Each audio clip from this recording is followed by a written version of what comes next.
All right, welcome in, guys.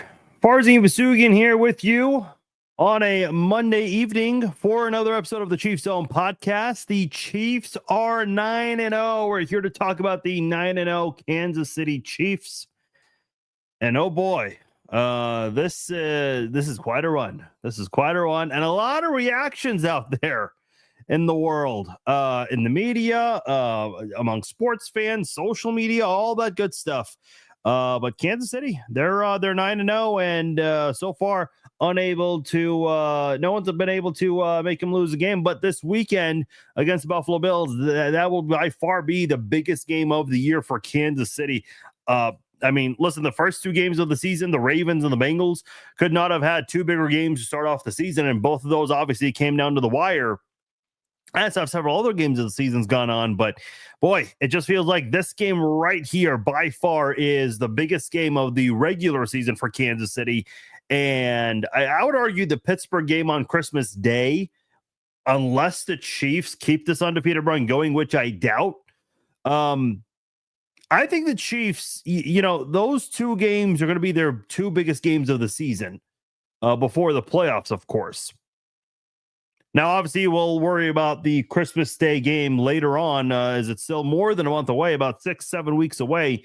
But for the time being, we'll touch on the Chiefs and their 9-0 start and that Buffalo game this Sunday, as this one has very heavy playoff implications for the number one seed. If the Chiefs were to lose this game, not the worst thing in the world for Kansas City, because they still would have the number one seed leaving week 11.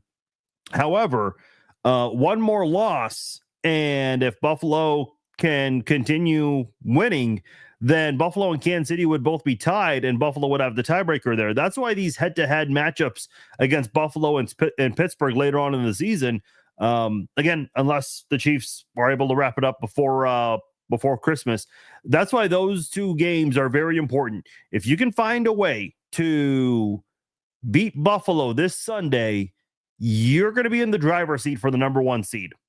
You're going to be in the driver's seat for the number one seed. That's how good of a season it's been for Kansas City on that front right there. 9-0 obviously has been far from perfect, especially on the injury front and what we've seen in the games and how those injuries have impacted the Chiefs in these games. But boy, they're playing some good football right now. So we'll touch on all of that and much more here on this episode of the Chiefs Zone podcast. Appreciate you guys joining me, watching live on Facebook and YouTube. If you haven't done so already, please comment, follow along, let me know your thoughts. And by the way, it looks like look at this. I can see Bob's name. I can see Margot's name. I can see you guys now. I don't know if you guys saw this yesterday, but so for example, on Bob's comment, instead, right there, it would say Facebook user, and it would just have a blank picture. So I had no idea who was commenting before, but now we do. So it sounds like they got that fixed. It's funny. I actually reached out to them. I'm like, hey, something's up here. I think there's a glitch. They're like, no, check your settings. I'm like, no. No. Terrence, Pete, Tressa, Ruby, I see all of you guys. Let me know what's on your mind. I'm going to have some thoughts on tonight's episode, and you guys let me know. Ask questions. I know the Red Friday live chat was not a typical Red Friday live chat because we had that glitch, which, again, seems like it's taken care of. So let's chat it up tonight. Here's where I want to start, because this whole thing about luck with Kansas City is being brought up. Are they lucky or are they great? They're both. They're both. I saw Jason Garrett yesterday on Football Night in America. He said this before the game, and he also said this during halftime. He said the Chiefs are not lucky. They're great. They're an elite organization. And then I heard Mark Schlereth today on FS1's Breakfast Ball. By the way, this is Mark Schlereth we're talking about. A former Denver Bronco. That guy bleeds Broncos blue. He's all in on Broncos country. And he virtually said the same thing, that they're not lucky. They're a great football team. I don't agree with that. I think it's okay to be lucky. People love to throw the word luck out there like it's a bad word or it's taking away. Here's my question, all of you guys. Find me. We've had how many Super Bowls? We've had 58 Super Bowls. Go through every single season of all the Super Bowl winners, of the 58 Super Bowl winners we've had, did all of those teams get there without any luck? Zero luck? I mean, there are a lot of teams who get to the point where they are, and they've had some luck along the way. And listen, there's nothing wrong with that. It's okay to be lucky. Great teams find ways to be lucky. And bad teams, they're always on the wrong side of luck. I mean, listen, the Chiefs, when was the last time the Chiefs were a bad team? 2012? Okay, were there times where the Chiefs were unlucky? I don't feel like there were a lot of close games in 2012. At least not many that I can recall off the top of my head. But another 2-win season in somewhat recent memory was 2008. Okay, that was a game, or the season, excuse me, where the Chiefs only won 2 games, ended up firing their head coach and GM. And oh boy, there were a lot of close games that year that could have gone Kansas City's way, but they didn't. There was a lot of bad luck for Kansas City that season. I'll tell you one. Remember the game where Tyler Thigpen caught a touchdown pass, and it was against the Bucs, and the Chiefs were up like 21-3 or something like that. And people thought the Buccaneers were about to suffer an embarrassing defeat. They ended up forcing overtime, and they beat the Chiefs in overtime. And in that overtime period, I can't remember the kicker for the Bucs, but he missed a field goal, and I guess the Chiefs were offside. He had like several opportunities to kick a field goal. There was actually one time where he kicked a field goal and missed, but they got another opportunity because one of the offensive linemen on the field goal blocking unit committed a false start penalty.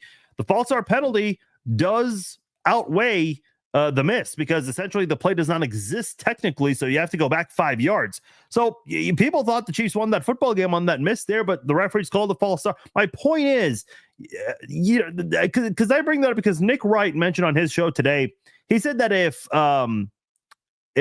Will Lutz missed the field goal, that would have been luck, which I agree with. But listen, I don't think there's nothing wrong with saying luck was involved on that play right there. Yeah, I mean, Forsyth, he obviously got knocked down immediately. I guess if you want to talk about luck from that perspective, I guess you're just lucky he was not ready to block. I don't know what else you say. But then, yeah, there is some skill involved. I mean, Leo Chenal, whose nickname is John Cena, which I can get. He kind of does look like John Cena with his muscles and everything. I guess he kind of does look like John. I don't know. I mean, I did not know that was his nickname, but I guess he pulled a John Cena because the Denver Broncos could not see him, no pun intended, and he went in there and got that blocked field goal. In fact, I'm like a lot of you guys, I've watched that blocked field goal a million times by now, and boy, there were a lot of people that could have blocked that field goal. George Karlaftis was right there. Jack Cochran was like right in there. It was Jack Cochran or Cole Christensen. One of those guys, they were right there in the vicinity of the block. The Chiefs just found a way. And I think this kind of leads me to my next point about special teams. I know in sports, we always talk about offense and defense. That's what gets talked about the most. Obviously, this year and last year, we talked so much about the Chiefs defense and what that unit has done to help Kansas City. And in years past, with Mahomes on this team, we've talked about the offense a lot. Well, I think we got to start showing some love to special teams, because this special teams unit has really done a lot during this dynasty. They really have. You had Dustin Colquitt, one of the best punters in the NFL. And then you went from Colquitt to Townsend. He's doing his thing. Then you go from Townsend to Ariza. Ariza has only been a Chief for not even a full season, and he's doing a great job what he's doing replacing Townsend. You look at Harrison Butker. Okay, let's talk about Harrison Butker for a moment, because he joined the Chiefs the same year the Chiefs drafted Patrick Mahomes. Now, he was undrafted and was on Carolina's practice squad, but in Harrison Butker's first game as a Chief, Monday night against the Washington Redskins, he went out there and kicked a game-winning field goal. Now, the Chiefs ended up getting a defensive touchdown as time expired, because the Commanders or Redskins at the time were lateraling, and Justin Houston, I think, picked it up and went in for the end zone. But Butker got the game-winning field goal at that moment. And Harrison Butker, since then, has made some mega crucial game-winning and game-tying field goals, especially in the postseason. In the AFC Championship game against the Cincinnati Bengals. And then the next game, it was, and by the way, let me just stick to that Cincinnati Bengals game for a moment. Sky Moore's punt return, that helped as well.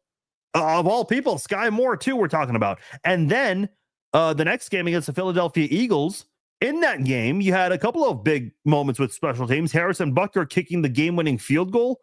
And you also had Kadarius Toney, who had a massive punt return, the biggest punt return in Super Bowl history. And you just think of those moments right there. A game-winning field goal in the AFC Championship game, which was a long-range field goal. There was nothing easy about that one. And then you had a chip shot field goal 2 weeks later against the Eagles in the Super Bowl. And listen, I don't care how short that field goal was. A year later against the 49ers in Super Bowl 58, Butker goes out there and ties the game with a chip shot field goal. And again, these are 2 chip shot field goals from Butker to win the game in Super Bowl 57 and to tie the game in Super Bowl 58. I don't care how short those field goals were. The amount of pressure and the amount of things that are probably going through your mind, like, dude, you missed this. It's over. You don't win the game or tie the game. I mean, that's a huge deal right there. So Butker really has come through for Kansas City in some of these big kicks here. And if I'm not mistaken, in any game tying or game winning situation, Butker has never missed. He has never missed. That is huge for Kansas City. That is huge. And then, you know, again, in Super Bowl 58, what did the Chiefs do? What was one of the biggest difference makers in that game to essentially force overtime? The Leo Chenal PAT block. Leo Chenal, a.k.a. John Cena, the same guy who blocked the field goal yesterday to help the Chiefs win the game and stay undefeated, also had the blocked PAT against San Francisco in the Super Bowl. Now, the magnitude of that moment was not as massive because there was still some time left. Kansas City was able to score, and San Francisco got another field goal before that. And then the Chiefs tied it with a field goal.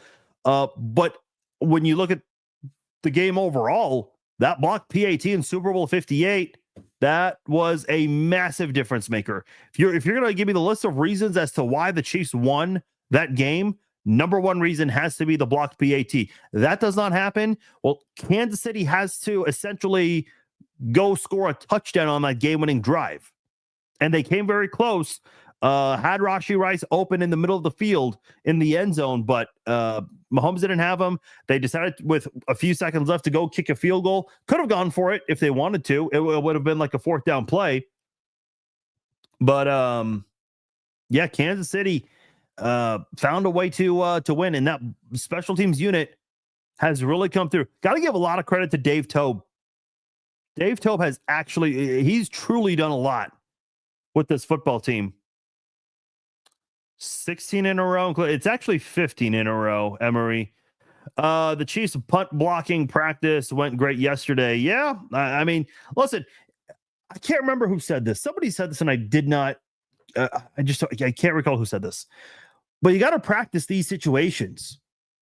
You have to practice these. What do you do when the game is tied? Kansas City has a game plan for that. They have a formula for that. What do you do when you're down by 14 going into the 4th quarter? Well, there are specific formulas for that in Kansas City's playbook on offense and defense. Look at the Super Bowl, the drama from last year, the controversy of how the 49ers, apparently their players, well, not apparently, because Kyle Juszczyk said it straight to the camera. The 49ers players did not know the overtime rules. They did not know the overtime rules. Kansas City did. Drew Tranquill said in an interview they had a specific game plan that they wanted the ball second. They had that ready the whole week. San Francisco was like, yeah, we'll take the ball. I mean, I get it. San Francisco's defense was tired and they kind of needed some rest, but man, it's just one more drive for the biggest game of the year. You could not have your defense out there for one more drive, call a timeout at some point during the drive. I mean, I don't know. You got to think, with the biggest game of the year, you got to go out there and give it one more drive, Chris Jones was tired, but he went out there and got a pressure on what was essentially the final defensive snap for the Chiefs of the season. And that forced the 49ers to go kick a field goal on their next play. Drue Tranquill mentioned that if the 49ers were to score a touchdown, and even if they went for the PAT or not, or two for not, whatever it was, well, if they went for the two and failed, then they would have kicked the PAT after their time. But Drue Tranquill said specifically, if they got a touchdown, then the Chiefs' plan was to go score a touchdown, which they did. And then the next plan was to go for two. Because you give the ball back to San Francisco for a third possession in overtime, all they need is a field goal and the game's over. Kansas City does not get a second possession in overtime. So Kansas City has everything mapped out.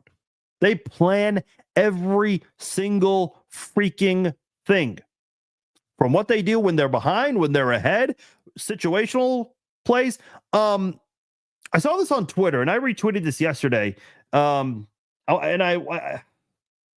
think it was Scott Karasik who said this. Let me look this up, because this is actually very important, because you look at the Cincinnati Bengals and their offense, which, you know, regardless of their record, Cincinnati's offense is good. Scott Kacsmer, I think is how you say it.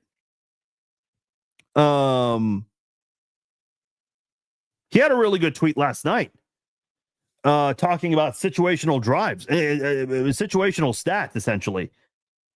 He mentioned, because there are a lot of people out there, Cincinnati fans. Listen, I love y'all, Cincinnati. God bless you guys. Cincinnati, they needed Denver to lose, but they were rooting so hard for the Chiefs to lose. I mean, that's how the Chiefs are ingrained in their heads, because you haven't beaten them in a couple of years, even though you thought you owned the franchise. But they're out there rooting so hard, and anytime Mahomes wins with a not so great performance, they love to compare quarterbacks, even though the record is far more important than that. Scott Kacsmer mentioned that in the first meeting between the Bengals and the Ravens, in a very crucial moment, Joe Burrow threw a pick, and Joe Burrow's situational play has been, his words, lousy, and he only beats teams with 2 or 3 wins on the season. That is actually a very good point. Outside of the Commanders game on Monday Night Football, the Bengals have not been very good in games that come down to the wire offensively. Against the Patriots of all teams, with the game on the line, you could not even get a first down on a potential game-winning drive or tying drive if you miss a PAT. So to go back to the Chiefs are a football team that has every single situation mapped out. And if things don't go right, you got to punt or you got to do this. The Chiefs have every angle covered. That's what I love about this football team. And that comes from Andy Reid. That comes from Matt Nagy. That comes from Spags. That comes from Dave Toub and the rest of that coaching staff underneath them. They have every single part of the game covered. I mean, listen, whenever you think of someone that knows every angle of the rule, you think of Bill Belichick. Andy Reid and Bill Belichick are not too far apart when it comes to how smart they are in knowing the rules.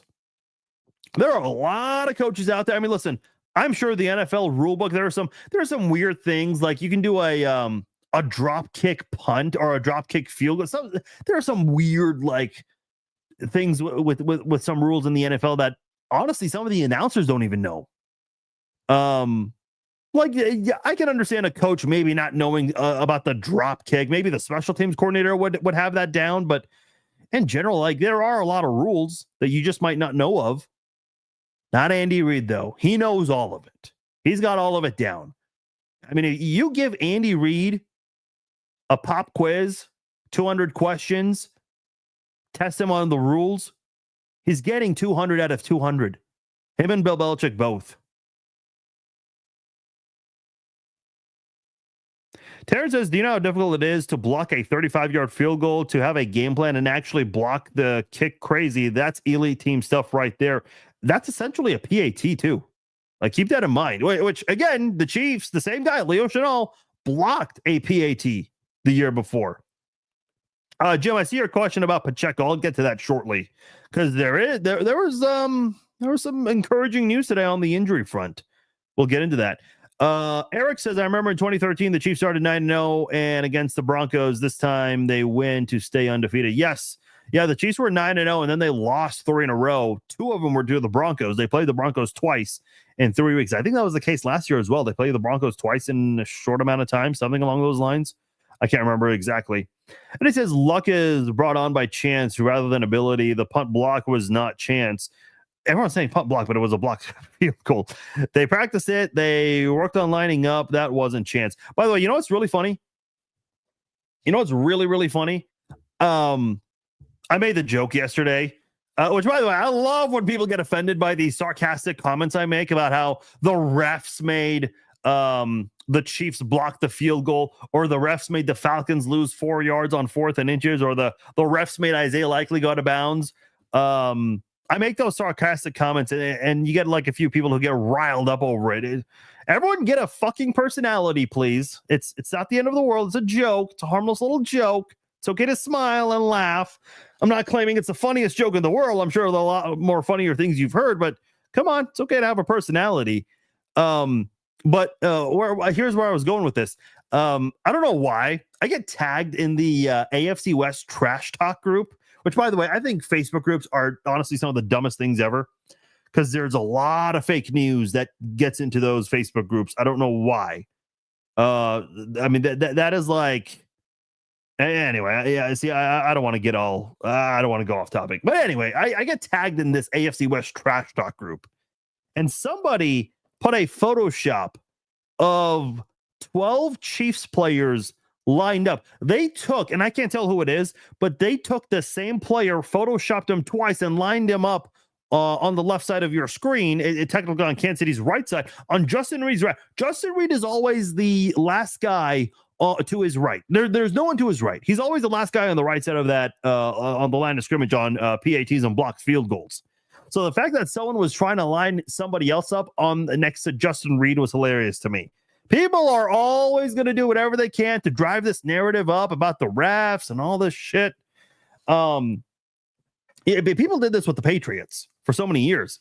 And look, at the end of the day, say what you want about the refs. I mean, listen, are there missed calls? Of course there are.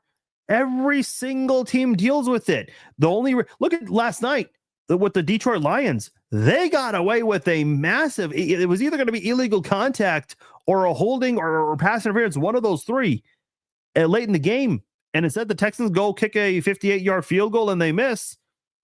And it should have been a first down on the play before, but it didn't happen. It's not just Kansas City. It only is a big deal with Kansas City because, number one, they're undefeated right now. They're back-to-back champs, and they're trying to make history going for that three-peat.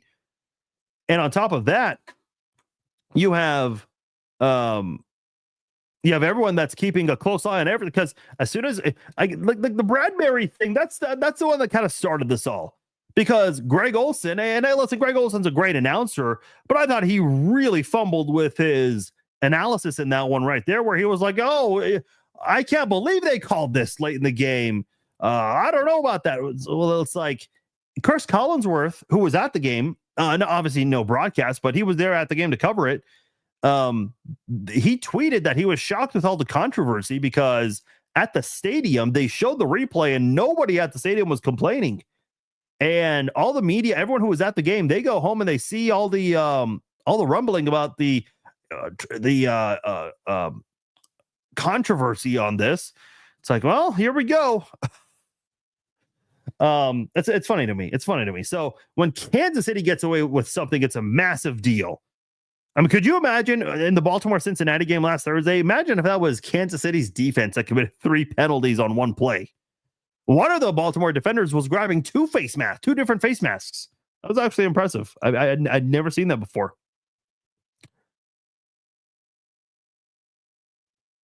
I did like Leo Chanel's press interview. He literally pointed to his hand and said the ball hit right here.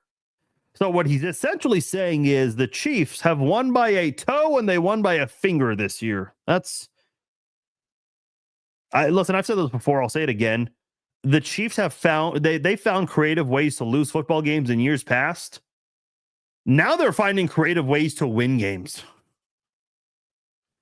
Sean Payton said the Broncos outplayed the Chiefs. I don't remember the Broncos winning. Yeah, I love when people talk about players or teams outplaying other people. Okay. You can outplay all you want. You can outgain someone all you want. Not that that was the case, but if you don't win on the scoreboard, then what is outplaying good for? I remember in 2008. Remember the Chiefs and Jets played in 08? Tyler Thigpen versus Brett Favre. Tyler Thigpen outplayed Brett Favre in that game. Brandon Flowers was owning Brett Favre in that game. Had 2 picks on him. One of them, I think, was a pick 6. Tyler Thigpen played a great game. But who won? Wasn't Tyler Thigpen. Wasn't the Chiefs. It was the Jets. It was a team that had the worst quarterback that day of the 2. So, people, and by the way, Patrick Mahomes didn't play terrible. He wasn't great either. This is, by the way, the second game in a row the Chiefs have not committed a turnover. So all of a sudden, everyone who makes a big deal about the Chiefs and the turnovers and the Mahomes interceptions, they're not saying anything about that now. They're just focusing on whatever missed call they can find, or the audio that picked him up that he was talking to someone on his team on the sidelines, and people think it's a ref. I mean, the ref is clearly in the middle of your picture, and Mahomes is on the left talking to someone completely different. I love these narratives people drive up. It's hilarious to me. Always funny to me. Yeah, it is called being prepared. 100%. Buffalo fans are talking trash already. I mean, is that the fan base that really should, like, of all fan bases, like that's a fan base that should not be talking right now. I mean, listen, Buffalo might win and they might lose. We'll see. But doesn't Buffalo, let's just say, doesn't Buffalo own Kansas City in the regular season? What's the postseason record? Oh, yeah, Mahomes is 3-0 literally against the Bills. Doesn't matter if it's in Kansas City or in Buffalo. And by the way, no excuses either. I mean, you had opportunities at home. You didn't have a play bigger than 18 yards, and then you choke it away in the 13-second game, and then the AFC Championship game, you collapse, you melt down. Allen's throwing footballs at the helmets of Chiefs players, and he got fined for it, which is hilarious. Burrowhead aged well, didn't it? Yeah, exactly. Exactly. It's always interesting how the people who do all the talking don't end up on the winning side of these things. They just don't.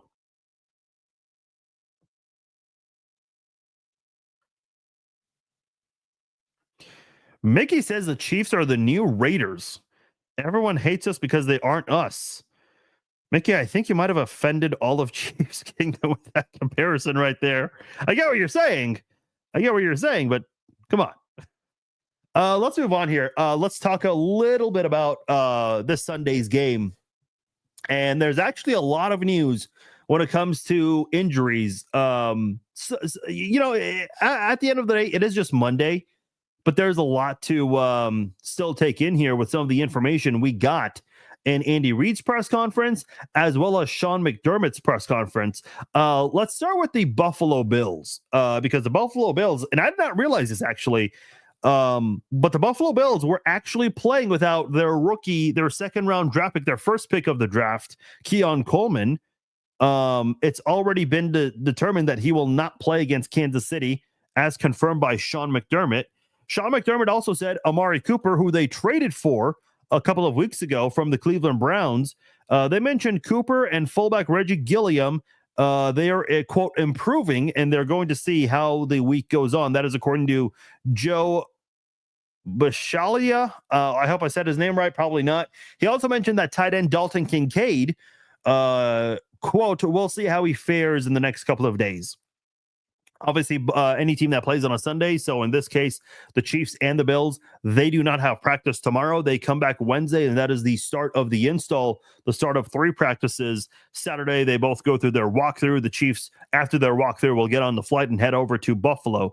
So as far as Buffalo goes, we already know Keon Coleman will not play this Sunday against the Chiefs. Amari Cooper, I guess as of this moment, Amari Cooper is questionable, though that official designation does not come until Friday. But regardless, it's Cooper's not going to be 100% going into that game. So we'll see. By the way, what is Amari Cooper dealing with? Amari Cooper injury, because I did not know this until last night. due to a nagging injury, according to Newsweek. What is the injury? It's a wrist injury. Oh, that's right. It is a wrist injury for both Amari Cooper and Keon Coleman. And Buffalo did activate a couple of wide receivers from their practice squad Saturday ahead of their game Sunday against the Colts. And I know Josh Allen didn't look his best this season. I think he only had 2 interceptions coming into yesterday's game, and then he threw 2 against Indianapolis. And look, I'll say this right now about the Bills. We'll do our full game breakdown later in the week. Listen, I think the Bills are a good football team. Do I think they're a little overrated?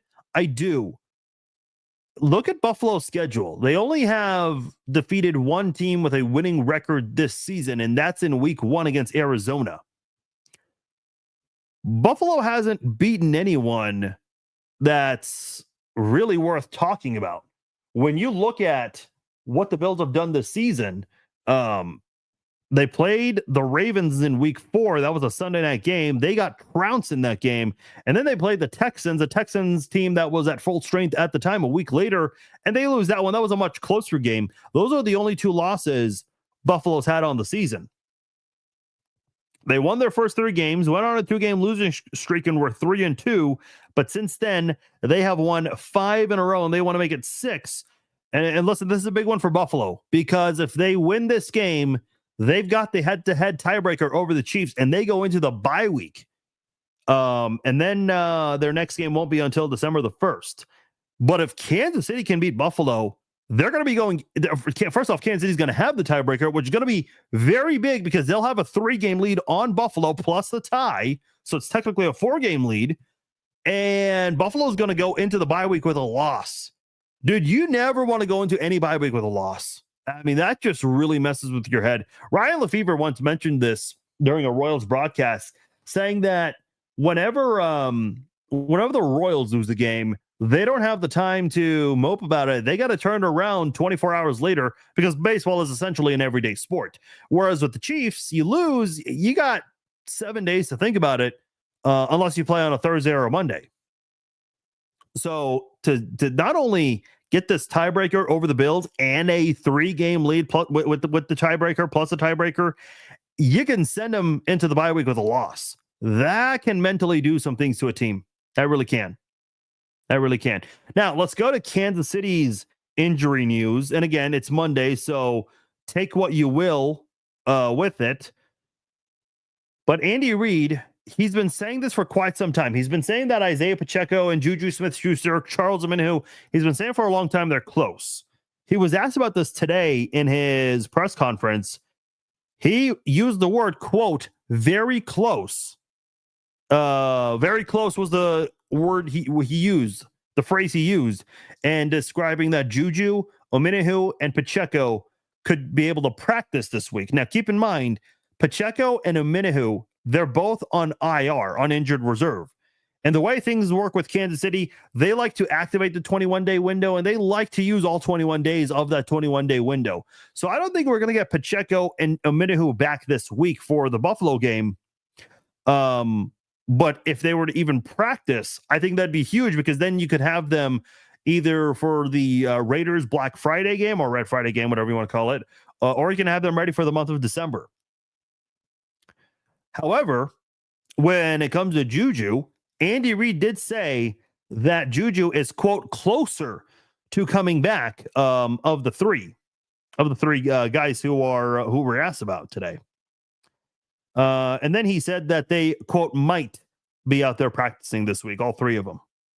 Again, keep in mind, he used a lot of, it's somewhat of a non-committal answer, but also an answer that gave a lot of Chiefs fans hope today. Mentioned that they might be out there. They're very close. Juju is the closest of the 3 to coming back. Those were Andy Reid's descriptions today, talking about the 3 key players who are hurt for Kansas City. I'll say this right now.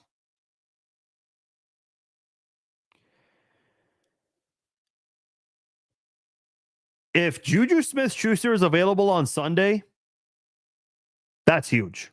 That is huge for Kansas City. Listen, people, I don't know what happened in Foxborough other than it's freaking New England. I mean, listen, you have the coach that just called out the entire team and called them soft. But I mean, it's the Patriots. How they beat the Bengals in week 1 remains a mystery, and one that probably should be investigated. But the Patriots are just terrible. They're a terrible football team. What happened to Juju? I even said this. If Juju got cut by the Patriots, is that a guy you want to bring back? Considering it was the Patriots he got cut by? A lot of you guys said no. The Chiefs said, nope, we're going to bring this guy in. And part of it, maybe there was maybe some doubt about Hollywood's return at the time. Unfortunately, it got worse. But this is a situation where you look at Juju. He had a couple of moments here and there, and then in the Falcons game when Rashee Rice got hurt for a couple of plays, he had to come out. Juju went and scored the touchdown. A couple of weeks later on Monday Night Football against the Saints, your top wide receiver was Juju in that game. He had a massive game. I can't remember. It was over 100 yards. Let me check that just to be sure. Yeah, he had 7 catches for 130 yards.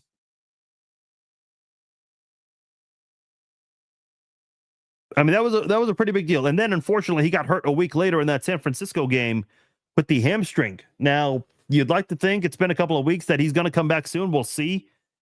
But if Juju is opposite of DeAndre Hopkins and those who have yet to play together at the same time, you have those two together as your starting wide receivers. I like that.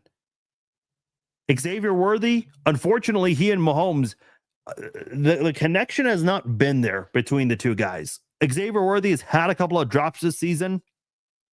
And then Mahomes and Worthy, when it comes to their deep down the field connection, it's been off the last couple of games. It's been off. And I don't know why.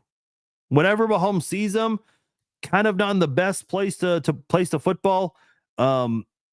Worthy is either, not able to keep his feet in bounds, or Mahomes throws it in a bad spot where Worthy can't really realistically make a play to stay in bounds. The connection between Mahomes and Worthy has been off the past couple of weeks.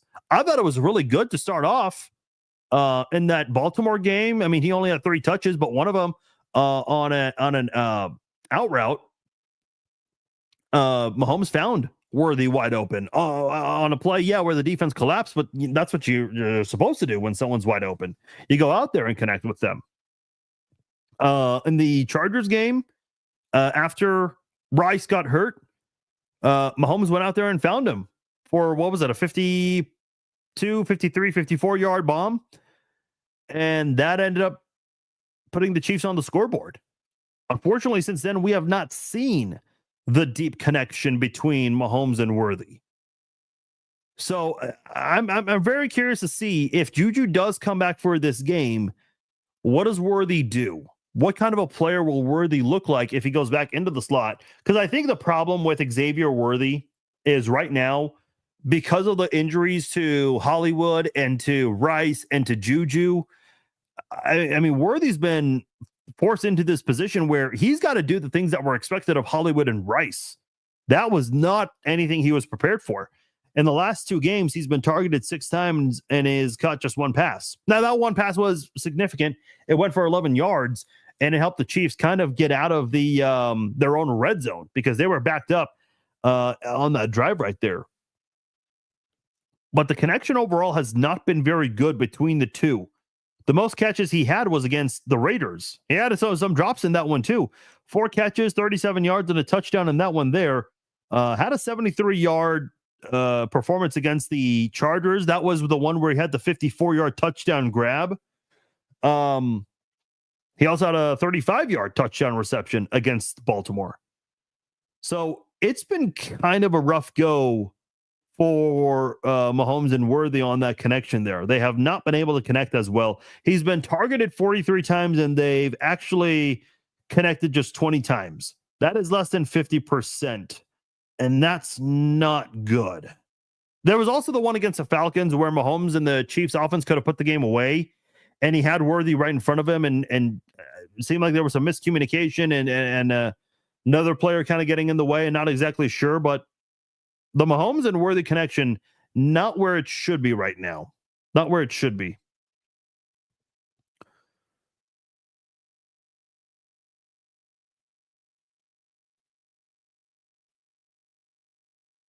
Lauren says D-Hop should at least get 10 targets a game to get the maximum production that we seriously need going down the stretch. Yeah, that's especially against Buffalo. That is going to be a big one right there. That is one where he has to get involved the most. Joshua says, I hope we get a wide right seat for Sunday. Yeah, I mean, it's Tyler Bass is still there. He has not had a good season. He made a 62-yarder to beat the Dolphins, but prior to that, he just has not been a good kicker all year. He really hasn't.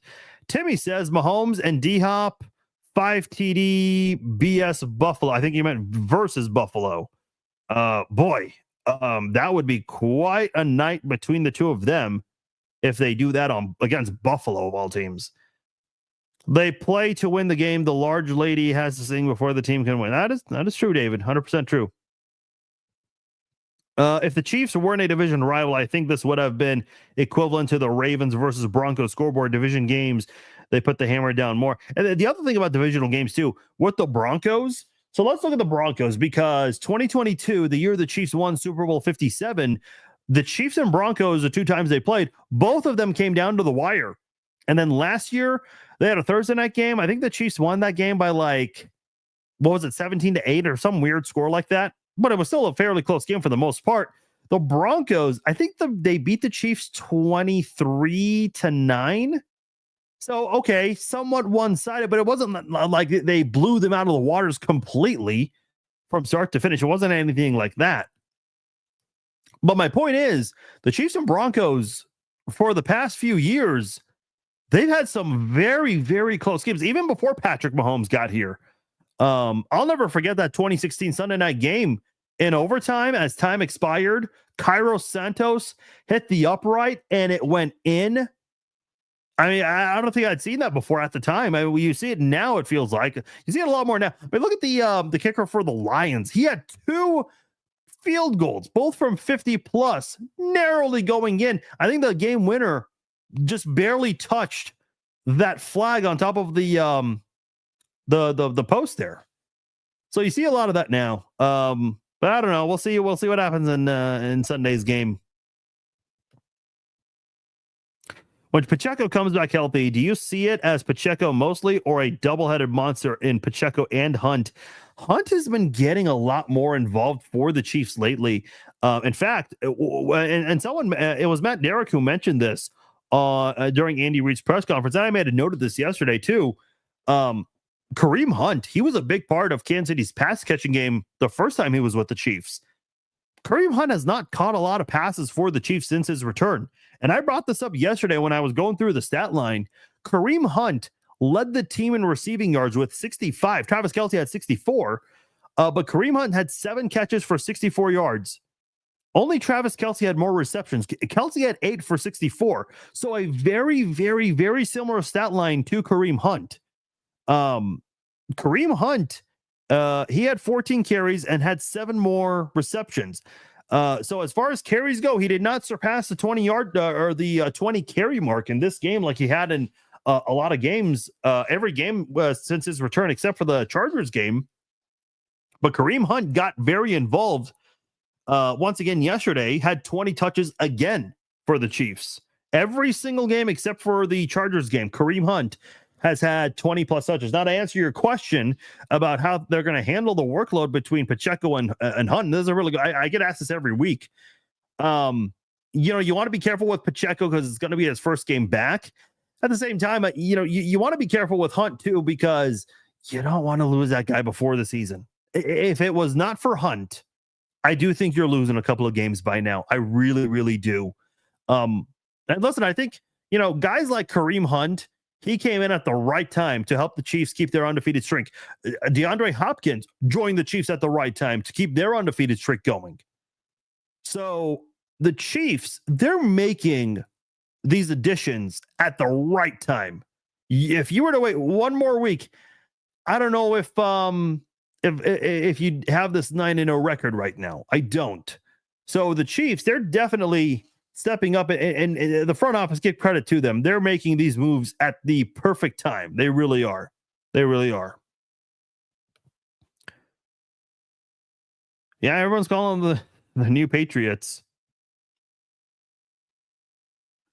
Worthy is learning. Give it time. Yeah. And listen. You guys know me. If you guys listen to me long enough, you know that I'm very patient with a lot of these things, with players and development and whatnot. I think this year it's a little hard to be patient because you had all of these expectations at the wide receiver position, and boom, Hollywood's out, Rice is out, Juju's out, and Worthy right now is just in this position where it's like a lot is expected of him more than what you thought was going to happen. Yeah, see, there are some mixed feelings right now about him, David. I see your comment about how he has issues right now. Listen, I think both sides are kind of valid here where it's important to be patient, but I think, you should be able to get more from him up to this point. I really do think you should have more from Worthy by now. Now, keep in mind, Rice got off to a fairly slow start last year as a rookie, and it was around this time last year when he really started to pick it up. So let's see if we're gonna see some of that development.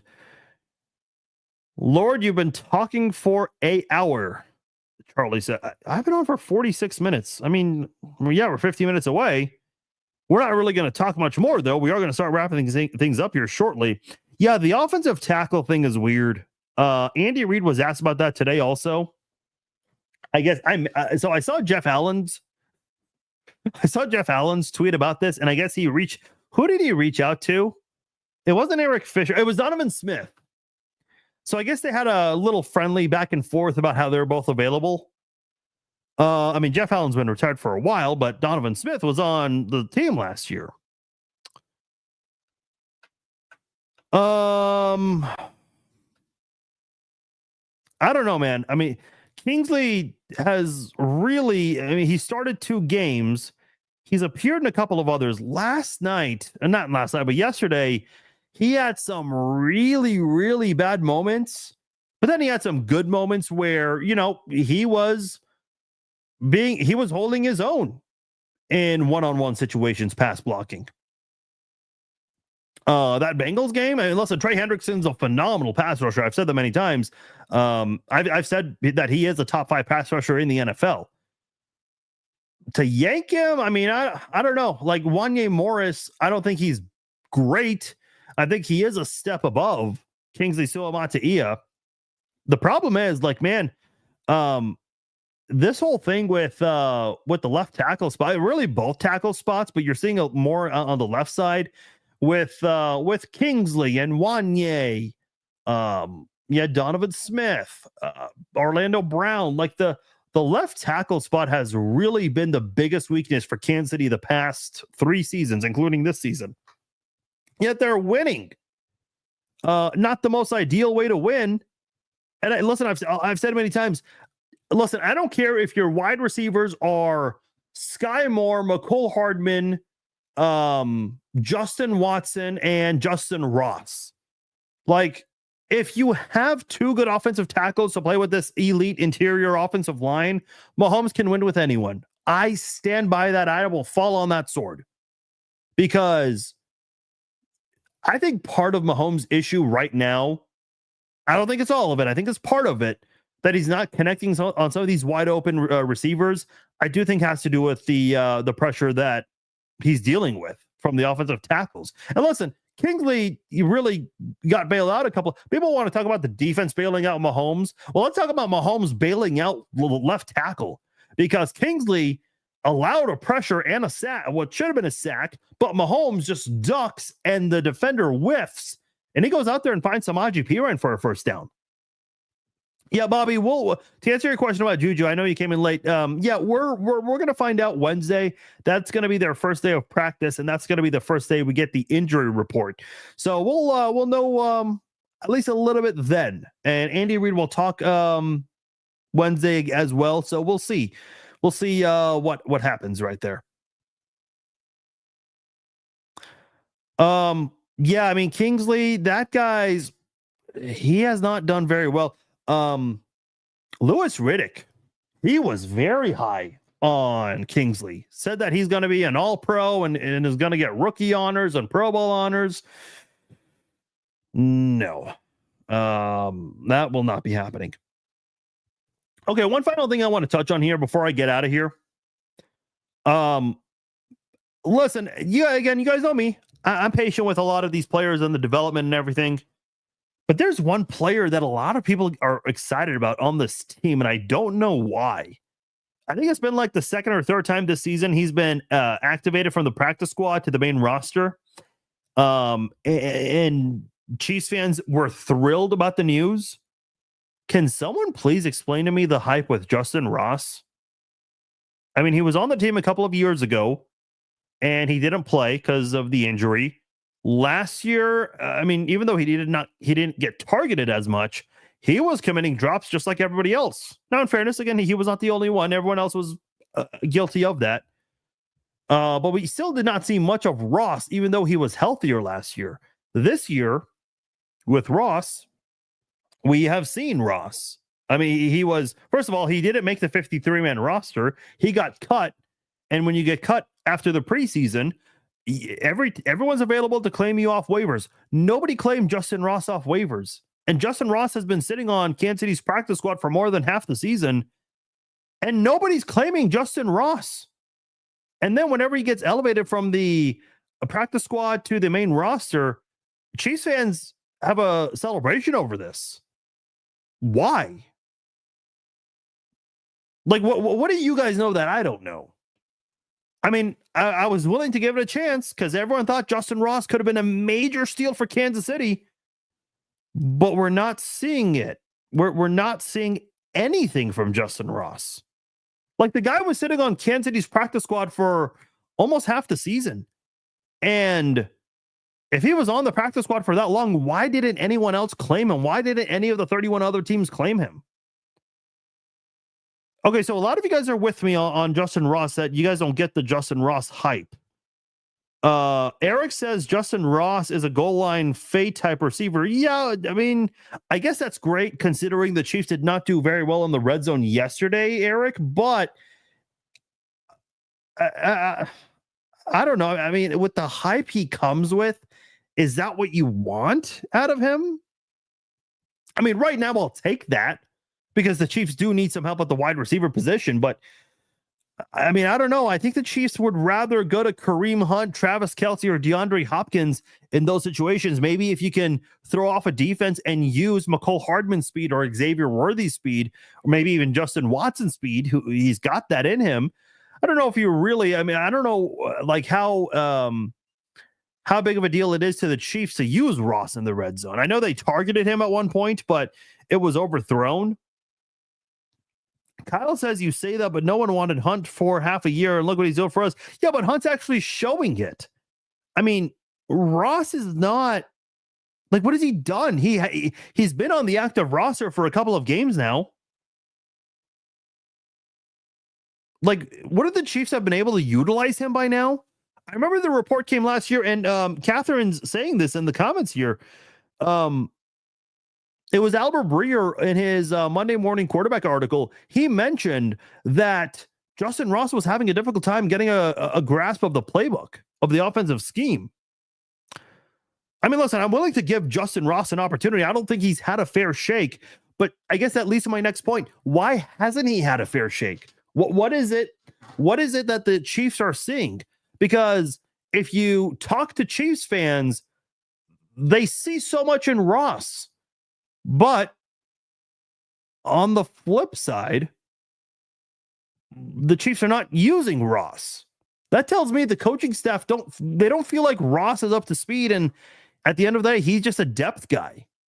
With all the hype you've been getting about the guy, I don't know if you want him to be just a depth guy. I hope I'm wrong. I would love to be wrong. I will gladly screen record this, and I will put idiot in front of my name if Justin Ross can get going and if he can become a big difference maker down the stretch for the Chiefs. But we haven't really seen any of that right now. So I was hoping I'm not the only one, and it seems like some of you guys are with me. Some of you guys are saying to be patient with it. No, okay. I mean, it's been a year and a half, and I'm not including his rookie year where he was injured.